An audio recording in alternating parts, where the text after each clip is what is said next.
From Wordsworth, Admonition, sonnet published in 1807. Well mayst thou halt, and gaze with frightening eye. The lovely cottage in the guardian nook hath stirred thee deeply with its own dear brook, its own small pasture, almost its own sky. But covet not the abode, forbear to sigh, as many do, repining while they look. Intruders who would tear from nature's book this precious leaf with harsh impiety. Think what the home must be if it were thine, even thine, though few thy wants, roof, window, door. The very flowers are sacred to the poor, the roses to the porch which they entwine. Yea, all that now enchants thee from the day on which it should be touched would melt away. Some years ago, we moved to North Devon, initially living in a biscuit tin thatched cottage set in an idyllic little Devon village. This ancient thatched cottage was painted by artists, and now we are far away from North Devon, we appreciate two paintings of the cottage which hang on our walls. Although living in the cottage for a short while, we lived the latter years of our working life in something more modern.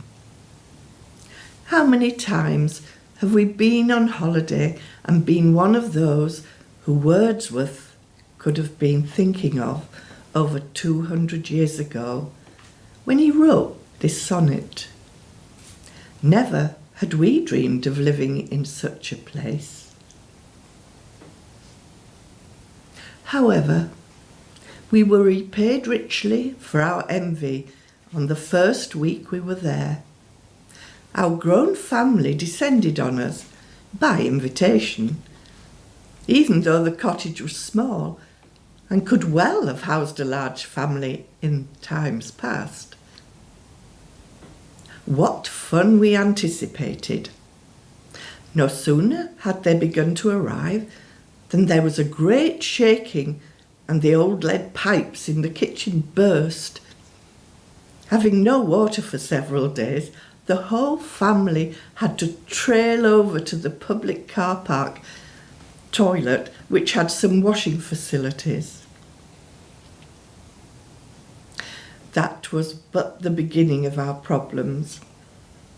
Our two cats were constantly catching mice and leaving them round the house. I could not be persuaded that the scratching noises I heard through the night were but the many roses rambling along the cottage walls. It was a hot summer, and sleeping with the bed covers pulled closely around my head, leaving just enough room for breathing, I lost many hours of sleep. Eventually, we got the pest control man from the council, who told us that it was a regular problem with cottages where the thatch was very old. However, after several visits, he managed to sort the problems out, or so we thought. The scratching of those roses continued to trouble me, though each night.